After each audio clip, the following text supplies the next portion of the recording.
Hi, this is Jyoti Deshwal and I welcome you all again back to my YouTube channel. I hope that you all are doing great. In this particular class, we are going to revise chapter number 8 of CA Inter Audit. In detail हम आपका chapter number 8 cover करेंगे. बहुत time से मैंने CA Inter Audit की कोई भी class नहीं डाली है और हमारे डिटेल्ड रिवीजन सीरीज के 7 चैप्टर कवर हो चुके थे and this is your 8th chapter of CA Inter Audit.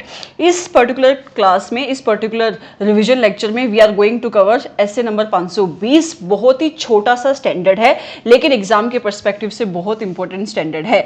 Before starting with this lecture, as usual, if you are coming to this channel for the very first time and if you have not subscribed to this channel as of yet, do subscribe to this channel for more videos relating to CA Final Audit and CA Inter Audit. I am starting with chapter number 8. मैं अपने chart से आपको chapter revise कराऊंगी. आपको जो भी material suitable लगता है, you can use that material. Anyway सारा का सारा मटेरियल मोर और लेस सेम ही है. ओके, सो चैप्टर नंबर 8 बात करता है एनालिटिकल प्रोसीजर्स को लेकर. चैप्टर को शुरू करने से पहले, जैसा कि हम हमेशा करते हैं, थोड़ी सी अंडरस्टैंडिंग ले लेते हैं. भले ही ये रिवीजन क्लास है लेकिन रिवीजन क्लास में भी हम थोड़ी सी अंडरस्टैंडिंग ले लेते हैं कि आपके इस चैप्टर में हम क्या कवर करेंगे, एनालिटिकल प्रोसीजर्स क्या होते हैं, आपका ऑडिटर इन प्रोसीजर्स को ऑडिट के किस स्टेज पे परफॉर्म करता है और किस किस नेचर के एनालिटिकल ऑडिट प्रोसीजर्स परफॉर्म किए जा सकते हैं और आपका ऑडिटर एनालिटिकल ऑडिट प्रोसीजर्स को परफॉर्म करके क्या ऑब्टेन करना चाहता है. ठीक है, तो सबसे पहला क्वेश्चन कि एनालिटिकल प्रोसीजर्स होते क्या हैं. Try to understand like any other audit procedures. आपके एनालिटिकल प्रोसीजर्स भी ऑडिट प्रोसीजर्स ही होते हैं. क्या होते हैं? ऑडिट प्रोसीजर्स होते हैं, पहली बात. दूसरी बात, ये आपके मतलब ये आपके ऑडिटर के सब्सटेंसिव ऑडिट प्रोसीजर्स होते हैं. कौन से ऑडिट प्रोसीजर्स होते हैं? सब्सटेंसिव ऑडिट प्रोसीजर्स होते हैं. जब भी मैं कोई बात बोलूं और आपको वो बात पता है तो आप उस बात का जवाब दिया करो. रीजन बीइंग, आप जितना ज्यादा आंसर दोगे उतना ज्यादा आप लेक्चर में इन्वॉल्व होगे. तो बोल लो कि एनालिटिकल ऑडिट प्रोसीजर्स कौन से ऑडिट प्रोसीजर्स होते हैं? ये आपके ऑडिटर के सब्सटेंसिव ऑडिट प्रोसीजर्स होते हैं. इसी वजह से इन ऑडिट प्रोसीजर्स को हम सब्सटेंसिव एनालिटिकल ऑडिट प्रोसीजर्स भी कहते हैं. ओके, तो आपके सब्सटेंसिव ऑडिट प्रोसीजर्स को हम क्या भी कहते हैं? Substantive analytical audit procedures. अब ये वर्ड सब्सटेंसिव ऑडिट प्रोसीजर्स कहां से आया? अगर आपको याद हो, हमने ऐसे नंबर 330 जब किया था, ऐसे नंबर 330 की क्लास भी चैनल पे अवेलेबल है. ऐसे नंबर 330 में हमने सीखा था कि जब आपका ऑडिटर एक बार एंटिटी में रिस्क की असेसमेंट कर लेता है, वो एंटिटी को समझ लेता है, उसके इन्वायरमेंट को समझ लेता है और वो एनालाइज कर लेता है कि इस एंटिटी में कितना रिस्क है ऑफ मटेरियल मिस स्टेटमेंट होने का. मतलब जब वो आपके ऑडिट प्रोसीजर्स परफॉर्म कर लेता है अंडर ऐसे नंबर 315, उसके बाद वो अपनी उस अंडरस्टैंडिंग को बेस बनाकर ऐसे नंबर 330 में जाकर रिस्पॉन्सेज जनरेट करता है. इन सिंपल वर्ड, आपका ऑडिटर ये डिसाइड करता है ऐसे नंबर 330 में जाकर कि उसको कौन से ऑडिट प्रोसीजर्स परफॉर्म करने हैं ताकि वो sufficient and appropriate audit evidences collect कर सके. और उनमें से एक सब्सटेंसिव ऑडिट प्रोसीजर्स आपका होता है एनालिटिकल ऑडिट प्रोसीजर और इस चैप्टर में हम उसी एनालिटिकल ऑडिट प्रोसीजर्स को कवर करेंगे. ठीक है, अब समझो कि ये एनालिटिकल ऑडिट प्रोसीजर्स में खास क्या होता है. मतलब जो भी आपका ऑडिटर बाकी के ऑडिट प्रोसीजर्स परफॉर्म करता है और जब आपका auditor analytical audit procedures perform करता है, आपके इन ऑडिट प्रोसीजर्स में खास क्या होता है? तो खास होता है कि आपका ऑडिटर जब एनालिटिकल ऑडिट प्रोसीजर्स परफॉर्म करता है, आपके एंटिटी की फाइनेंशियल इंफॉर्मेशन को चेक करने के लिए उस टाइम पे आपका ऑडिटर फाइनेंशियल इंफॉर्मेशन के साथ साथ आपकी एंटिटी की नॉन फाइनेंशियल इंफॉर्मेशन को भी कंसीडर करता है, आपकी एंटिटी की नॉन फाइनेंशियल इंफॉर्मेशन का भी एनालिसिस करता है.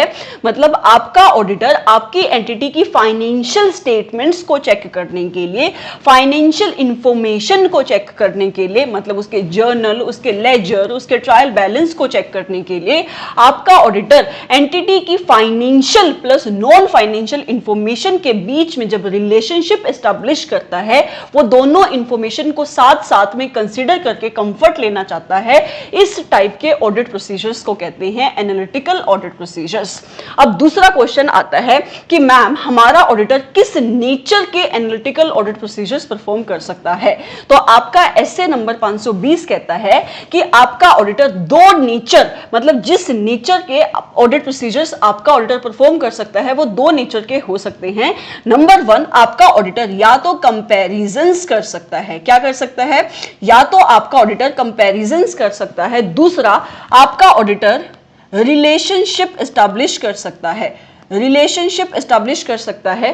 कंपैरिजन कर सकता है मतलब कि आपका ऑडिटर अपनी एंटिटी की करंट ईयर की फाइनेंशियल इंफॉर्मेशन का कंपैरिजन अपनी एंटिटी के पिछले साल की फाइनेंशियल इंफॉर्मेशन के साथ कर सकता है, और वो एक एस्टिमेट लगा सकता है कि आपकी एंटिटी ने जो भी असर्शंस, आपकी मैनेजमेंट ने जो भी असर्शंस अपनी बुक्स ऑफ अकाउंट्स में दिखाई हैं, उसने जितना भी एक्सपेंडिचर, जितना भी इनकम अपनी बुक्स ऑफ अकाउंट्स में दिखाया है, क्या वो एक्सपेंडिचर, वो इनकम या कोई भी असर्शन वो रीजनेबल है या रीजनेबल नहीं है।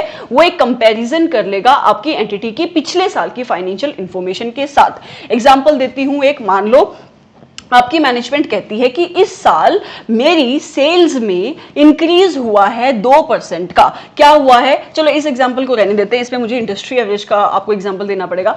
मान लो आपकी मैनेजमेंट कहती है कि मेरा इंप्लॉइज बेनिफिट का एक्सपेंस है 2 करोड़ रुपए का। आपकी मैनेजमेंट की ये असर्शन है, मतलब आपकी मैनेजमेंट अपने प्रॉफिट एंड लॉस अकाउंट में अपना 2 करोड़ रुपए का एक्सपेंडिचर दिखाती है। तो आपका ऑडिटर इस एक्सपेंडिचर के ऊपर कंफर्ट लेने के लिए एक ऑडिट प्रोसीजर ये परफॉर्म कर सकता है कि वो पिछले साल का इंप्लॉइज बेनिफिट एक्सपेंस देख सकता है कि आपके एंटिटी के पिछले साल में आपके एंटिटी ने कितना इंप्लॉइज बेनिफिट एक्सपेंस दिखाया था और कितना इंक्रीज और डिक्रीज हुआ है, उसका कंपैरिजन वो देख सकता है कि अगर ज्यादा इंक्रीज हुआ है तो आपकी एंटिटी ने कितने न्यू एडिशन अपने इंप्लॉइज किए हैं ड्यूरिंग दी आपकी इस फाइनेंशियल ईयर में, या अगर उसने कोई इंक्रीमेंट्स किए हैं तो उसके साथ वो रिकंसाइल करके उसको एक आइडिया हो जाएगा कि आपकी एंटिटी का रीजनेबल इंप्लॉइज बेनिफिट एक्सपेंस कितना होना चाहिए। मतलब कि क्या आपकी एंटिटी ने कोई ज्यादा खर्चा तो नहीं दिखाया है प्रॉफिट को कम करने के लिए, टैक्स को कम करने के लिए। तो वो क्या कर सकता है, कंपैरिजन कर सकता है। उसके साथ साथ वो रिलेशनशिप एस्टैब्लिश कर सकता है आपकी एंटिटी की फाइनेंशियल इंफॉर्मेशन और नॉन फाइनेंशियल इंफॉर्मेशन के साथ। अगर मैं इसी एग्जांपल को दूसरे तरीके से बताऊं आपको कि अगर आपकी मैनेजमेंट कहती है कि जो मेरा पेरोल कॉस्ट का एक्सपेंडिचर है, मतलब वही इंप्लॉइज का जो एक्सपेंडिचर है वो 2 करोड़ रुपए का है, तो आपका ऑडिटर क्या कर सकता है, आपके नंबर ऑफ इंप्लॉइज को चेक कर सकता है और उसको मल्टीप्लाई कर सकता है कॉस्ट पर इंप्लॉय से, तो उसको एक आइडिया मिल जाएगा कि आपकी एंटिटी में इंप्लॉइज बेनिफिट एक्सपेंस कितना होना चाहिए। इस इक्वेशन में जो नंबर ऑफ इंप्लॉइज वाला कंपोनेंट है वो एक नॉन फाइनेंशियल कंपोनेंट है, whereas cost per employee आपकी मैनेजमेंट का फाइनेंशियल कंपोनेंट है। तो आपका ऑडिटर जब फाइनेंशियल और नॉन फाइनेंशियल इंफॉर्मेशन के बीच में रिलेशनशिप एस्टैब्लिश करता है उसको कहते हैं एनालिटिकल ऑडिट प्रोसीजर्स। तो आपका ऑडिटर के नेचर, कितने नेचर के वो एनालिटिकल ऑडिट प्रोसीजर्स परफॉर्म कर सकता है, तो वो 2 नेचर के एनालिटिकल ऑडिट प्रोसीजर्स परफॉर्म कर सकता है। आगे जब इस चैप्टर में हम जाएंगे, इंट्रोडक्शन बहुत ध्यान से सुनना। इंट्रोडक्शन ऑल्दो ये रिवीजन क्लास है, मैं इतना कभी भी रिवीजन क्लास में नहीं बताती हूँ क्योंकि चैप्टर छोटा है और अच्छा इंपॉर्टेंट चैप्टर है, तो मैं थोड़ा सा डिटेल में बता रही हूँ और आप सुनते भी जाओ, क्योंकि जब आप चैप्टर में जाओगे आपको ये इंट्रोडक्शन अगर याद है तो आपके लिए वो चैप्टर का जो फ्लो है वो बहुत ईजी हो जाएगा। ठीक है, तीसरा जो क्वेश्चन इस चैप्टर से बनता है वो ये बनता है कि आपके ऑडिटर को इन एनालिटिकल ऑडिट प्रोसीजर्स को किस टाइम पे परफॉर्म करना चाहिए, what should be the timing of analytical audit procedures. तो ऐसे नंबर 520 कहता है कि आपका ऑडिटर 3 फेजेस में इन एनालिटिकल ऑडिट प्रोसीजर्स को परफॉर्म कर सकता है। नंबर 1, आपका ऑडिटर इनको प्लानिंग के टाइम पे परफॉर्म कर सकता है। किसके टाइम पे, प्लानिंग के टाइम पे, मतलब जब आपका ऑडिटर अपनी ऑडिट की प्लानिंग करेगा उस टाइम पे आपका ऑडिटर कैन यूज आपके analytical procedures as the risk assessment procedure, और इस बात को मैंने आपको एसए नंबर 315 में भी कवर करवाया है। दूसरा, आपका ऑडिटर जब अपनी ऑडिट की एग्जीक्यूशन करता है, एग्जीक्यूशन मतलब जब वो अपनी ऑडिट को कंडक्ट करना शुरू करता है, जब वो अपने ऑडिट प्रोसीजर्स को परफॉर्म करना शुरू करता है, उस टाइम पे भी आपका ऑडिटर अपने एनालिटिकल ऑडिट प्रोसीजर्स को परफॉर्म कर सकता है, ताकि वो क्या कर सके, ताकि वो ऑब्टेन कर सके sufficient and appropriate audit evidence. तीसरा, आपका ऑडिटर अपने एनालिटिकल ऑडिट प्रोसीजर्स को परफॉर्म कर सकता है near the end of audit.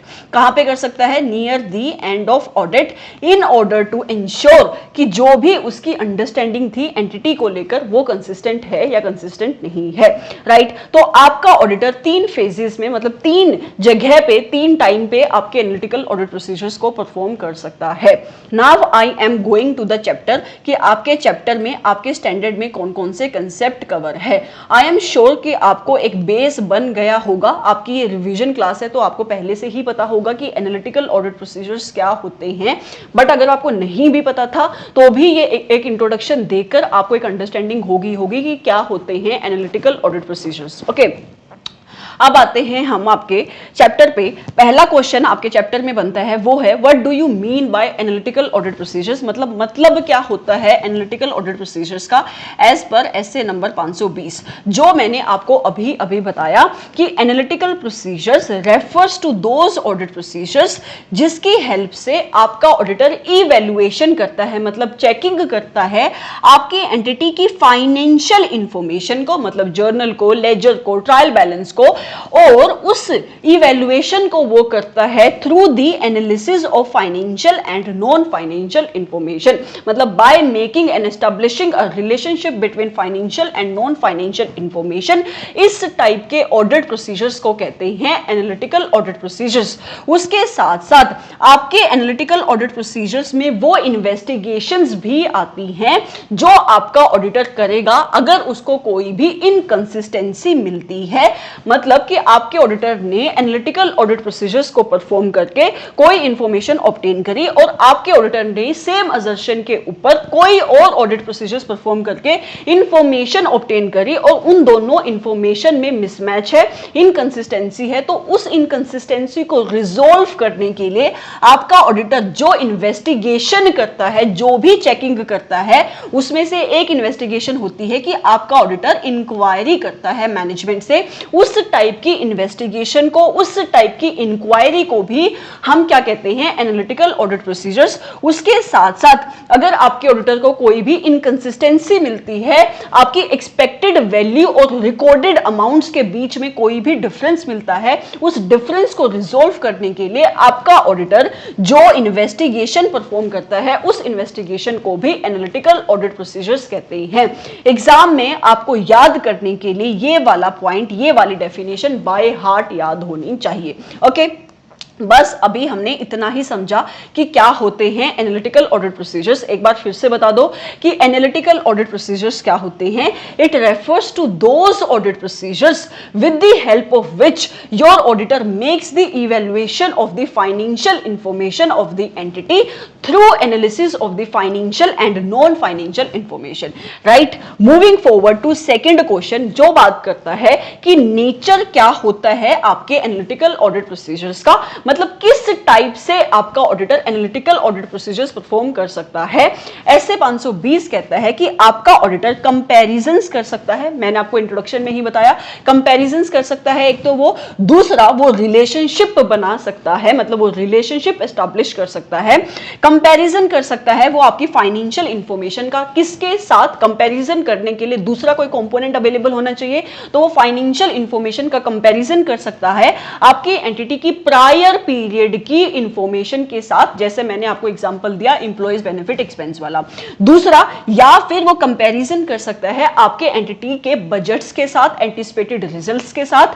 तीसरा, आपकी इंडस्ट्री की सिमिलर इंफॉर्मेशन के साथ। Try to understand this point. क्या कहता कहता है कि आपका ऑडिटर आपकी इंडस्ट्री की एवरेज के साथ भी कंपैरिजन कर सकता है। फॉर एग्जांपल, आपके ऑडिटर को सेल्स के ऊपर कंफर्ट लेना है, तो आपका ऑडिटर क्या कर सकता है, आपके ऑडिटर आपकी एंटिटी का percentage change in the sales कितना आया है वो निकाल सकता है। मतलब कि वो आपकी एंटिटी की इस साल की सेल्स को उसके पिछले साल की सेल्स को कंपेयर करके एक परसेंटेज चेंज निकाल लेगा कि आपकी एंटिटी में कितना इंक्रीज या डिक्रीज हुआ है सेल्स में in the current financial year. अगर आपके ऑडिटर को पता लगा कि आपकी मैनेजमेंट के अकॉर्डिंग 20% का इंक्रीज हुआ है इस साल सेल्स में, और आपके ऑडिटर ने जब इंडस्ट्री का एवरेज निकाला, मतलब कंपैरिजन करने के लिए उसने ये देखा कि जिस टाइप की इंडस्ट्री में मेरी एंटिटी काम करती है इस फाइनेंशियल ईयर में ऑन एन एवरेज कितना रेवेन्यू इंक्रीज हुआ है, तो उसको पता लगा कि इंडस्ट्री का इंक्रीज सिर्फ 5% का है। तो इस केस में उसके दिमाग में बहुत सारे क्वेश्चन अराइज होंगे कि कहीं ऐसा तो नहीं कि मैनेजमेंट ने ओवर एस्टिमेशन करी है अपनी सेल्स की, उसने ओवर वैल्यूएशन करी है अपनी सेल्स की। तो आपका ऑडिटर यहां पे अलर्ट हो जाएगा। तो इस टाइप के कंपैरिजंस को कहते हैं कि आपका ऑडिटर कंपैरिजंस करता है आपके एनालिटिकल ऑडिट प्रोसीजर्स को परफॉर्म करने के टाइम पे, वो अपनी एंटिटी की फाइनेंशियल इंफॉर्मेशन को इंडस्ट्री की एवरेज के साथ कंपेयर करता है।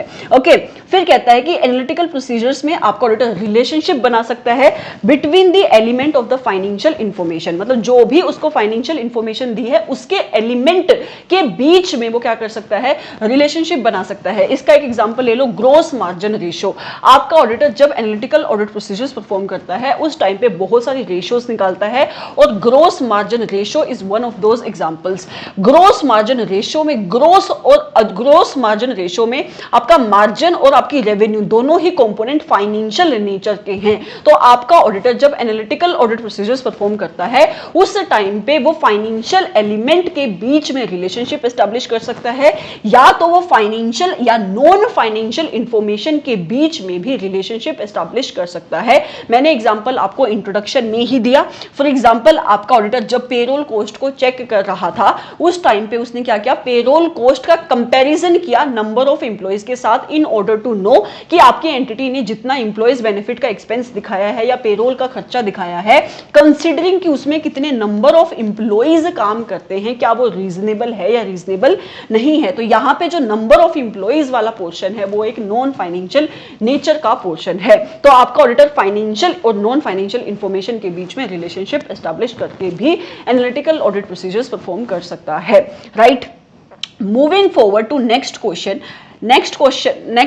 कह लो या नेक्स्ट कंसेप्ट कह लो ऐसे नंबर 520 का, वो है कि आपके ऑडिटर का ऑब्जेक्टिव क्या है एज पर ऐसे नंबर 520।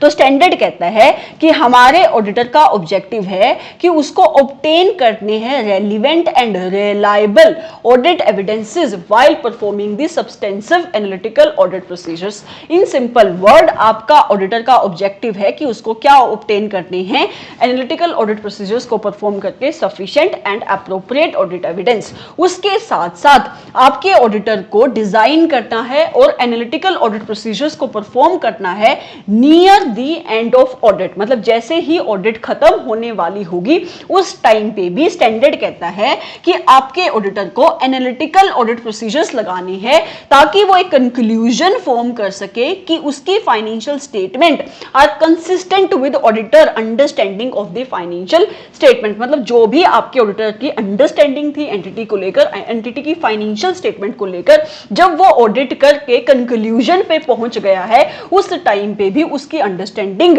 कंसिस्टेंट है आपकी एंटिटी की फाइनेंशियल स्टेटमेंट के साथ। इस चीज का कंफर्ट लेने के लिए भी आपका auditor near the end of audit analytical audit procedures perform करता है। ओके, मूविंग फॉरवर्ड, किस टाइम पे आपके ऑडिटर को एनालिटिकल ऑडिट प्रोसीजर्स परफॉर्म करने चाहिए। इंट्रोडक्शन पार्ट में ही मैंने आपको बताया कि 3 फेजेस में वो परफॉर्म कर सकता है। नंबर 1 प्लानिंग फेज में, मतलब प्लानिंग के टाइम पे जब वो रिस्क असेसमेंट प्रोसीजर्स परफॉर्म करता है उस टाइम पे। फिर उसके बाद जब वो टेस्टिंग फेज में आता है, एग्जीक्यूशन फेज में आता है, जब वो अपने ऑडिट प्रोसीजर्स को परफॉर्म करना शुरू करता है उस टाइम पे भी वो एनालिटिकल ऑडिट प्रोसीजर्स को परफॉर्म कर सकता है। और जैसे ही उसकी टेस्टिंग खत्म हो जाती है वो कंक्लूजन वाले फेज में आता है, जब वो कंप्लीशन वाले वाले फेज में आता है, मतलब वो near the end of audit भी एनालिटिकल ऑडिट प्रोसीजर्स परफॉर्म कर सकता है। ये मैंने अभी अभी आपके ऑडिटर के ऑब्जेक्टिव वाले पॉइंट में बताया, राइट। तो सबसे पहले प्लानिंग फेज में आपका ऑडिटर किस लिए अपने एनालिटिकल ऑडिट प्रोसीजर्स को परफॉर्म करता है? तो स्टैंडर्ड कहता है आपका ऑडिटर अपने एनालिटिकल ऑडिट प्रोसीजर्स को परफॉर्म कर सकता है क्लाइंट की अंडरस्टैंडिंग लेने के लिए। दूसरा, as a risk assessment procedure भी परफॉर्म कर सकता है। ये हम आपके डिटेल में ऐसे नंबर 315 में कवर करते हैं। और उसके साथ साथ ये डिसाइड करने के लिए भी कि जो भी उसके फर्दर ऑडिट प्रोसीजर्स होंगे, मतलब जो भी उसके रिस्पॉन्सेज होंगे, उन रिस्पॉन्सेज का नेचर क्या होगा, टाइमिंग क्या होगी, एक्सटेंट क्या होगा, इसको डिसाइड करने के लिए भी आपका auditor analytical audit procedures perform कर सकता है।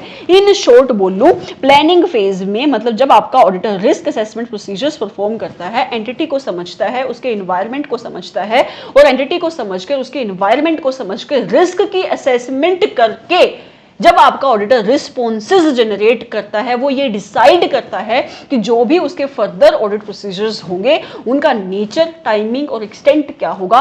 इन सारे टाइमिंग पे भी आपका auditor analytical audit procedures perform कर सकता है। ओके, समझ में आया यहां तक? उसके बाद कहता है कि सब्सटेंसिव ऑडिट प्रोसीजर्स आपका ऑडिटर परफॉर्म करता है अंडर एसए नंबर 330, जो हम पढ़ ही रहे हैं कि आपका ऑडिटर टेस्टिंग के टाइम पे भी, मतलब आपका ऑडिटर एनालिटिकल प्रोसीजर्स को as a substantive audit procedure perform कर सकता है in order to obtain the sufficient and appropriate audit evidence. और उसके साथ साथ near the end of audit भी आपका ऑडिटर अपने एनालिटिकल ऑडिट प्रोसीजर्स को परफॉर्म कर सकता है इन ऑर्डर टू कंक्लूड कि जो भी उसकी अंडरस्टैंडिंग थी एंटिटी को लेकर, फाइनेंशियल स्टेटमेंट को लेकर, आपकी एंटिटी की फाइनेंशियल स्टेटमेंट आपकी ऑडिटर की अंडरस्टैंडिंग के साथ कंसिस्टेंट है या कंसिस्टेंट नहीं है, राइट। तो इन तीन टाइमिंग पे आपका auditor analytical audit procedures perform कर सकता है। अभी तक हमने क्या पढ़ा? अभी तक हमने पढ़ा कि मीनिंग क्या होता है एनालिटिकल ऑडिट प्रोसीजर्स का। दूसरा, हमने पढ़ा कि नेचर क्या होता है, हम कंपेरिजन्स कर सकते हैं, रिलेशनशिप एस्टेब्लिश कर सकते हैं।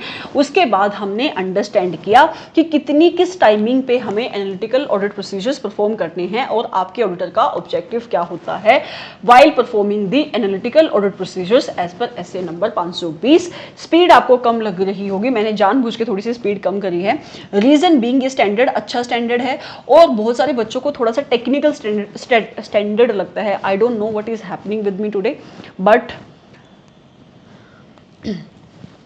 सो इसलिए स्पीड थोड़ी सी कम है। Okay, so moving forward to next question. अगर आपको स्पीड कम लग रही है, आप मेरी स्पीड बढ़ा सकते हो, लेकिन आई एम श्योर कि आपको बिल्कुल कन्वीनियंट लग रही होगी। छोटा स्टैंडर्ड है तो कम ही टाइम में ये कवर हो जाएगा, 20 से लेकर 30 मिनट तक, मैक्सिमम 40 मिनट तक this standard will be over, right. Next question क्या है? ऑडिटर का प्रोसीजर्स क्या होगा व्हाइल यूजिंग दी सैप। जब आपका ऑडिटर सैप लगाएगा, मतलब सब्सटेंसिव एनालिटिकल ऑडिट प्रोसीजर्स को परफॉर्म करेगा।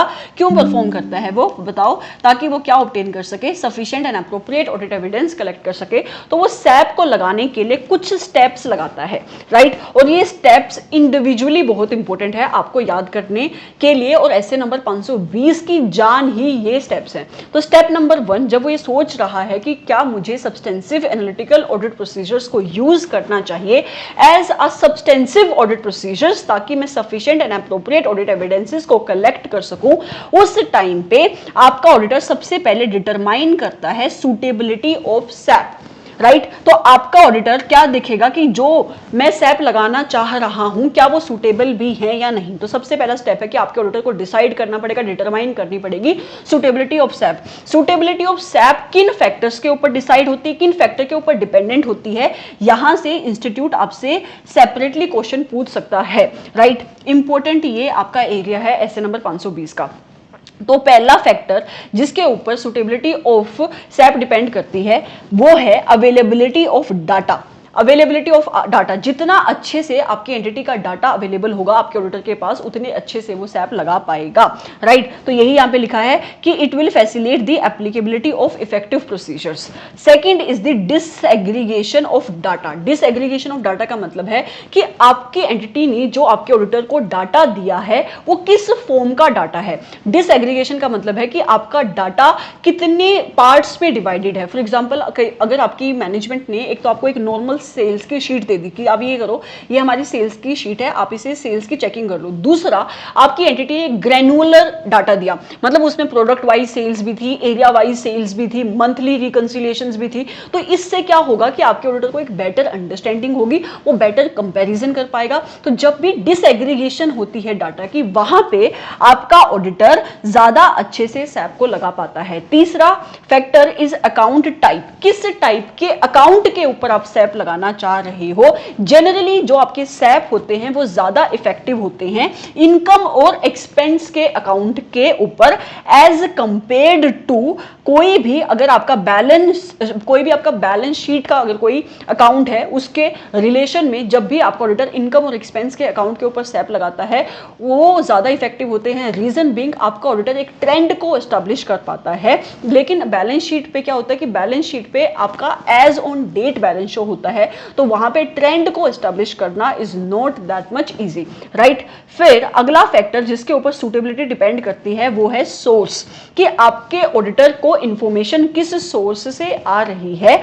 अगर सोर्स आपका रूटीन इन नेचर है, राइट, अगर इंफॉर्मेशन जो है वो रूटीन इन नेचर की इंफॉर्मेशन है तो उस केस में उसमें प्रिडिक्टेबिलिटी ज्यादा होगी, आपका ऑडिटर ज्यादा प्रिडिक्ट कर पाएगा तो मोर यूजफुल उसको इंफॉर्मेशन मिलेगी। लेकिन अगर अनयूजुअल है तो लेस प्रिडिक्टेबिलिटी होगी और लेस यूजफुल उसके लिए वो डाटा होगा। फिर आता है प्रिडिक्टेबिलिटी। अगेन, अगर कोई डाटा आपके ऑडिटर के पास ऐसा है जिसमें प्रिडिक्टेबिलिटी ज्यादा है, मतलब वहां पे ट्रेंड को एस्टैब्लिश किया जा सकता है, प्रिडिक्टेबिलिटी ज्यादा है तो आपका ऑडिटर एक एक्सपेक्टेशन भी डेवलप कर सकता है उस अमाउंट्स को लेकर। तो जहां पे प्रेडिक्टेबिलिटी ज्यादा होगी वहां पे सैप ज्यादा सूटेबल होंगे। फिर कहता है कि आपकी जो असर्शन है उसका नेचर कैसा है। जो आपके सैप होते हैं जनरली वो ज्यादा यूजफुल होते हैं असर्शंस लाइक आपकी वैल्यूएशंस और कंप्लीटनेस, मतलब आपका ऑडिटर जब वैल्यू को चेक करना चाहता है किसी असर्शंस की, वैल्यूएशन की असर्शन करना, आपकी वैल्यूएशन की असर्शंस और कंप्लीटनेस को चेक करना चाहता है किसी भी आइटम की, उस टाइम पे सैप ज्यादा इफेक्टिव होते हैं एज कंपेयर टू अगर वो राइट और ऑब्लिगेशन को एस्टैब्लिश करना चाहता है। सिंपल सी बात है, अगर मैं आपको कहूं कि आपके ऑडिटर को कंफर्ट लेना है, किसके ऊपर कंफर्ट लेना है कि आपकी जो मैनेजमेंट है अपनी बुक्स में जो भी एसेट दिखा रही है उन एसेट्स पे उसका राइट है या उसका राइट नहीं है, तो आप मुझे बताओ इसमें आपका ऑडिटर कंपैरिजंस करके इस चीज के ऊपर कंफर्ट कैसे ले पाएगा। लेकिन अगर मैं कहूं कि आपका ऑडिटर को आपके एंटिटी जो भी अपना खर्चा दिखा रही है या अपनी एसेट की वैल्यूएशन दिखा रही है उसके ऊपर कंफर्ट लेना है, तो आपका ऑडिटर रेशियोज निकाल सकता है, उसकी वैल्यूएशन कैलकुलेट कर सकता है, खर्चों की कैलकुलेशन कर सकता है, पिछले साल से कंपैरिजन कर सकता है, इंडस्ट्री के साथ इंडस्ट्री की एवरेज के साथ कंपैरिजन कर सकता है, फाइनेंशियल नॉन फाइनेंशियल इंफॉर्मेशन के बीच में रिलेशनशिप एस्टैब्लिश कर सकता है। सो आपका ऑडिटर किस टाइप की असर्शन के ऊपर सैप लगाना चाहता है इसके ऊपर भी सैप की सूटेबिलिटी डिपेंड करती है। तो आपकी सैप की सूटेबिलिटी किन किन फैक्टर्स के ऊपर डिपेंड करती है, एक बार फिर से बता दो। नंबर 1, अवेलेबिलिटी ऑफ डाटा, कि डाटा जितना इजीली अवेलेबल होगा ऑडिटर के पास उतना ज्यादा आपका ऑडिटर अच्छे से सैप लगा पाएगा। दूसरा, जितनी ज्यादा डिसएग्रीगेशन होगी डाटा में उतना ही ज्यादा सुटेबल सैप होगा। तीसरा, किस टाइप के अकाउंट के ऊपर आप सैप लगाना चाह रहे हो। जनरली इनकम और एक्सपेंस के ऊपर सैप इजीली लगते हैं, ज्यादा इफेक्टिव होते हैं। किस सोर्स से आपको डाटा आ रहा है इससे भी सैप की सुटेबिलिटी के ऊपर फर्क पड़ेगा। और कितना आपका ऑडिटर प्रिडिक्ट कर पाता है उस डाटा को, कितना उस पे अपनी एक्सपेक्टेशंस डेवलप कर पाता है, उससे भी सैप के सूटेबिलिटी के ऊपर फर्क पड़ेगा। और किस टाइप की असर्शन के ऊपर कंफर्ट लेने के लिए आपका ऑडिटर सैप लगाना चाह रहा है उसके रिलेशन में भी आपकी सूटेबिलिटी के ऊपर फर्क पड़ेगा। तो ये सारे फैक्टर्स हैं जो आपके सूटेबिलिटी ऑफ सैप को अफेक्ट करती है। आई होप कि आपको ये याद हो गया होगा यहां तक, और एग्जाम के पर्सपेक्टिव से ये इंपॉर्टेंट है, राइट।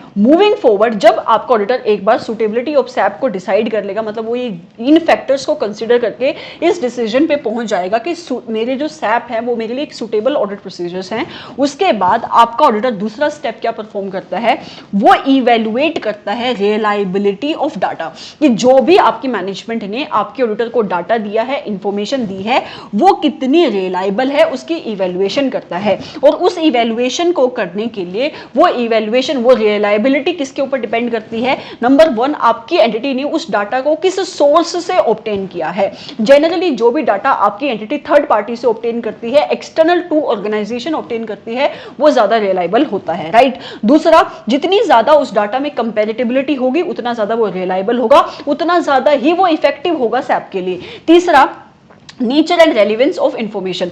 मोर, कोई भी आपकी इंफॉर्मेशन अगर जितनी ज्यादा रेलिवेंट होगी वो उतनी ही ज्यादा रिलायबल होगी। आपके जैसे कि हम कहते हैं कि बजट्स ज्यादा रिलायबल होते हैं एज कंपेयर टू एंटिटी का गोल। एंटिटी का गोल कुछ भी हो सकता है, लेकिन बजट्स में एंटिटी के प्रॉपर कैलकुलेशंस होती हैं, नंबर्स होते हैं, साइंटिफिक मेथड्स को यूज करके आपकी एंटिटी अपने बजट्स को बनाती है। फिर कहता है कि आपकी एंटिटी ने जब उस फाइनेंशियल इंफॉर्मेशन को बनाया, उस डाटा को प्रिपेयर किया, आपकी एंटिटी के किस टाइप के कंट्रोल्स थे। अगर कंट्रोल्स इफेक्टिव थे तो डाटा ज्यादा रिलायबल होगा, अगर कंट्रोल्स इफेक्टिव नहीं थे तो डाटा कम रिलायबल होगा। तो रिलायबिलिटी किसके ऊपर डिपेंड करती है? किसी भी डाटा की, कि वो डाटा का सोर्स क्या है, वो डाटा कहां से आया है, उसमें कंपैरेटिबिलिटी कौन सी है, मतलब कंपैरेटिबिलिटी कितनी है। जितनी ज्यादा कंपैरेटिबिलिटी होगी उतना ही ज्यादा रिलायबल वो डाटा होगा। तीसरा, वो कितना ज्यादा रेलिवेंट डाटा है। और चौथा, कि जब आपकी एंटिटी ने फाइनेंशियल इंफॉर्मेशन बनाई, उस डाटा को बनाया, उसके कंट्रोल्स कैसे थे। अगर कंट्रोल्स इफेक्टिव थे, कंट्रोल्स थे, तो उस डाटा की रिलायबिलिटी ज्यादा होगी। तो आपका ऑडिटर जब एक बार सुटेबिलिटी ऑफ सैप को डिसाइड कर लेगा, रिलायबिलिटी ऑफ सैप को डिसाइड कर लेगा, उसके बाद आपका ऑडिटर डेवलप करता है एक्सपेक्टेशंस। मतलब आपके एंटिटी के जो भी रिकॉर्डेड अमाउंट्स हैं, जो भी आपकी एंटिटी ने अपनी बुक्स ऑफ अकाउंट्स में अपने अमाउंट्स दिखाए हुए हैं, उनको लेकर आपका ऑडिटर एक एक्सपेक्टेशन डेवलप करता है, राइट। और आपका ऑडिटर इस एक्सपेक्टेशन को डेवलप करता है ताकि वो मिस स्टेटमेंट को आइडेंटिफाई कर सके। ओके, फिर कहता है स्टैंडर्ड कि आपका ऑडिटर की ये जो एक्सपेक्टेशंस है वो किस फैक्टर्स के ऊपर डिपेंड करेगी? वो डिपेंड करती है एक्यूरेसी क्या है, मतलब कितनी एक्यूरेसी से आपका ऑडिटर सैप के रिजल्ट को प्रिडिक्ट कर सकता है। Accuracy with which the result of SAP can be predicted, मतलब आपका ऑडिटर सैप के रिजल्ट की प्रिडिक्शन कितनी एक्यूरेसी से कर सकता है। जितनी ज्यादा एक्यूरेसी होगी उतना ही ज्यादा आपका ऑडिटर के सैप इफेक्टिव होंगे। For example, auditor may expect greater consistency while comparing the gross margin of current year with the past year than in case of advertisement expenditure which are discretionary in nature। Simple सी बात कह रहा है कि आपका auditor ने जब एक टाइप का सैप लगाया कि उसने ग्रोस मार्जिन निकाला इस साल का, और आपके ऑडिटर ने पिछले साल का ग्रोस मार्जिन के साथ दोनों का कंपैरिजन किया, और उसने कंपैरिजन करके अपने रिजल्ट्स को एनालाइज किया, तो ये ज्यादा प्रिडिक्टेबल है एज कंपेयर टू आपका ऑडिटर एडवर्टीजमेंट एक्सपेंडिचर के खर्चे को कंपेयर करें। क्योंकि एडवर्टीजमेंट एक्सपेंडिचर जो है वो डिस्क्रिशनरी इन नेचर है, मतलब आपकी मैनेजमेंट कभी किस साल में कितना एडवर्टीजमेंट एक्सपेंडिचर कर सकती है, किसी साल में कितना भी एडवर्टीजमेंट एक्सपेंडिचर कर सकती है। तो सैप की जो रिजल्ट है, आपका ऑडिटर उसको कितनी एक्यूरेसी से प्रिडिक्ट कर पाएगा, उसके ऊपर भी आपके सैप डिपेंड करते हैं। फिर कहता है degree of disaggregation of information, कि आपके डाटा को कितने टुकड़ों में बांटा जा सकता है। डिसएग्रीगेशन की डिग्री कितनी है, जितनी ज्यादा डिसएग्रीगेशन होगी, हमने इस पॉइंट को ऊपर ही कवर किया था, उतना ज्यादा आपका सुटेबल सैप होगा, राइट। फिर कहता है आपकी फाइनेंशियल और नॉन फाइनेंशियल इंफॉर्मेशन कितनी इजीली अवेलेबल है। तो जितनी ज्यादा इजीली आपकी एंटिटी के पास फाइनेंशियल इंफॉर्मेशन अवेलेबल होगी, जितनी ज्यादा अच्छे तरीके से आपकी एंटिटी की फाइनेंशियल और नॉन फाइनेंशियल इंफॉर्मेशन अवेलेबल होगी, उतना ही ज्यादा अच्छे से आपका ऑडिटर सैप लगा पाएगा। फिर मूविंग फॉरवर्ड कि उसके बाद आपका ऑडिटर डिफरेंस को डिटरमाइन करता है, उसकी जो भी एक्सपेक्टेड वैल्यू थी देन द रिकॉर्डेड अमाउंट, मतलब दोनों के बीच में जो भी डिफरेंस आएगा उस डिफरेंस की उसको इन्वेस्टिगेशन करनी पड़ती है, राइट। फिर आता है आपका 6th क्वेश्चन कि कौन कौन सी टेक्निक्स होती हैं जिसको यूज करके आपका ऑडिटर सैप को लगा सकता है। This is again very important question, exam में सीधा सीधा क्वेश्चन यहां से पूछा जा सकता है कि किस टेक्निक्स को यूज करके आपका ऑडिटर सैप लगाता है। तो नंबर 1, आपका ऑडिटर ट्रेंड एनालिसिस कर सकता है, ट्रेंड को एस्टैब्लिश कर सकता है। जो मैंने आपको अभी अभी एग्जाम्पल बताया कि आपका ऑडिटर क्या करता है, कंपेरिजन करता है आपके करंट ईयर की फाइनेंशियल इंफॉर्मेशन का विद द प्रायर पीरियड की फाइनेंशियल इंफॉर्मेशन, इंफॉर्मेशन और वो एक ट्रेंड देख लेता है कि आपके एंटिटी का जनरल ट्रेंड कितना है और आपके एंटिटी ने जो भी इनकम और एक्सपेंडिचर इस साल बुक किया है क्या वो खर्चा उतना ही होना चाहिए, क्या वो इनकम, क्या वो एक्सपेंडिचर रीजनेबल है या नहीं है, considering the trend of the entity, right. फिर वो रेशो का एनालिसिस करता है, मतलब रेशो के एनालिसिस में वो बहुत सारी रेशोज की कैलकुलेशन करता है और उनका कंपैरिजन करता है इंडस्ट्री के पिछले साल के रेशोज और इंडस्ट्री की एवरेज के साथ, राइट। उसके बाद वो एक रीजनेबल टेस्ट भी कर लेता है। रीजनेबल टेस्ट क्या होगा कि आपका ऑडिटर फाइनेंशियल और नॉन फाइनेंशियल इंफॉर्मेशन का कंपैरिजन करेगा और वो ये एस्टैब्लिश करेगा कि आपकी मैनेजमेंट जो भी ये फाइनेंशियल इंफॉर्मेशन का डाटा दिखा रही है क्या वो डाटा रीजनेबल है या नहीं। हमने इसमें एग्जांपल लिया था एम्प्लॉइज बेनिफिट एक्सपेंस का कि आपकी मैनेजमेंट ने जो भी पेरोल कॉस्ट दिखाई है considering the number of employees क्या वो पेरोल कॉस्ट उतनी होनी चाहिए या नहीं होनी चाहिए, क्या ये रीजनेबल है या नहीं। तो जब भी आपका ऑडिटर रीजनेबल टेस्ट करता है तो वो भी एक टेक्निक होती है एनालिटिकल ऑडिट प्रोसीजर्स की, राइट। फिर कहता है कि आपका ऑडिटर स्ट्रक्चरल मॉडलिंग कर सकता है। इसको थोड़ा सा समझ लो। स्ट्रक्चरल मॉडलिंग क्या होता है? It is a tool that construct a statistical model.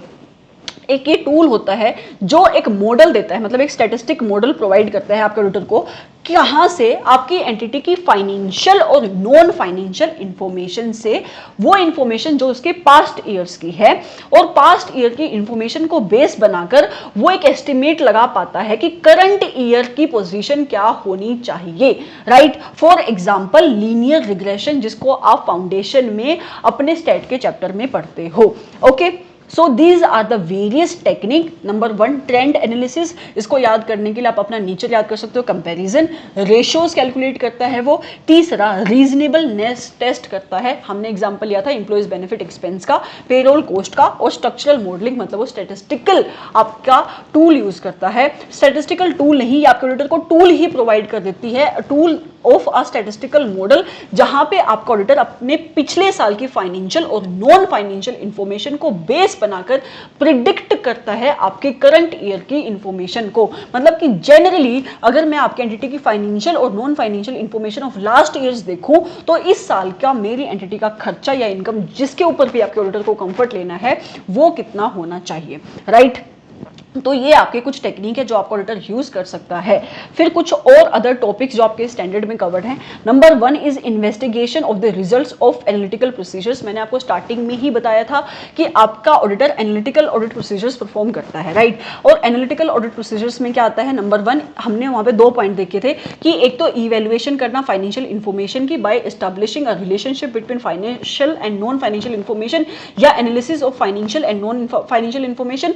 और उसके साथ साथ जब आपका ऑडिटर इन्वेस्टिगेट करता है results of analytical audit procedures तो इन्वेस्टिगेशन करने के लिए भी जो ऑडिट प्रोसीजर्स परफॉर्म करता है वो भी आपका एसए नंबर 520 कहता है कि those are also included in analytical audit procedures. तो यहां पे वही बात लिखी है कि if SAP identifies the relationship which are inconsistent with other information, कि आपके ऑडिटर को कुछ ऐसे अगर आपके ऑडिटर ने जब सैप लगाए उसको कुछ ऐसी इंफॉर्मेशन मिली, कुछ ऐसे उसको रिजल्ट मिले कि जो आपके ऑडिटर को अदर इंफॉर्मेशन मिली है उन दोनों के बीच में इनकंसिस्टेंसी है या फिर उसकी एक्सपेक्टेड वैल्यूज के बीच में डेविएशन है, तो आपके ऑडिटर को उसको इन्वेस्टिगेट करना पड़ता है, इन इनकंसिस्टेंसीज को, इन डिफरेंसेस को इवेलुएट करना पड़ता है। और वो इवेलुएशन कैसे करता है? वो इंक्वायरी कर सकता है मैनेजमेंट से या कोई और ऑडिट प्रोसीजर्स परफॉर्म करके वो इनकी इवेलुएशन कर सकता है।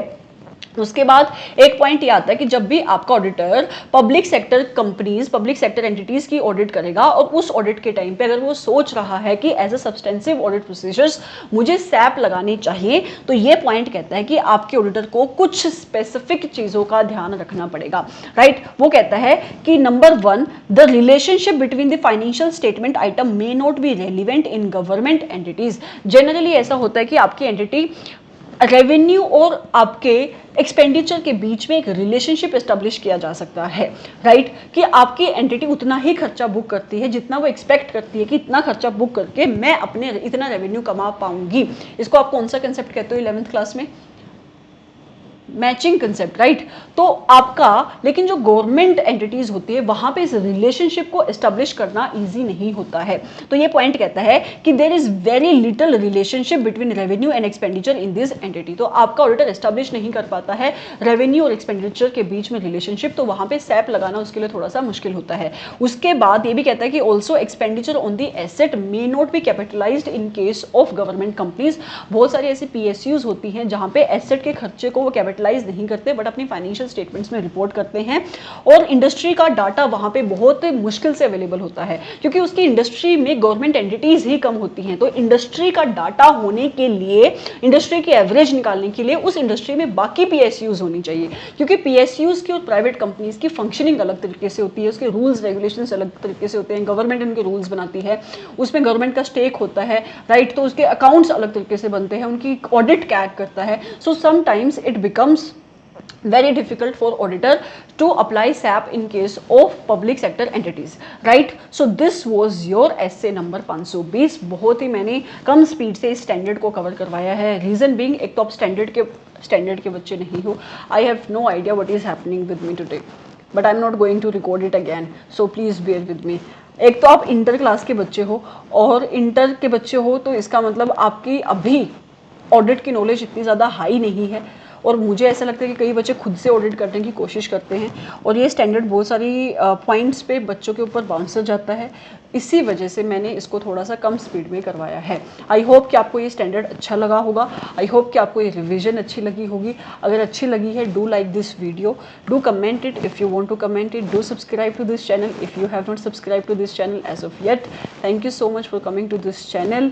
Have a nice day, night, जिस भी टाइम पे आप ये वीडियो देख रहे हो। बाय।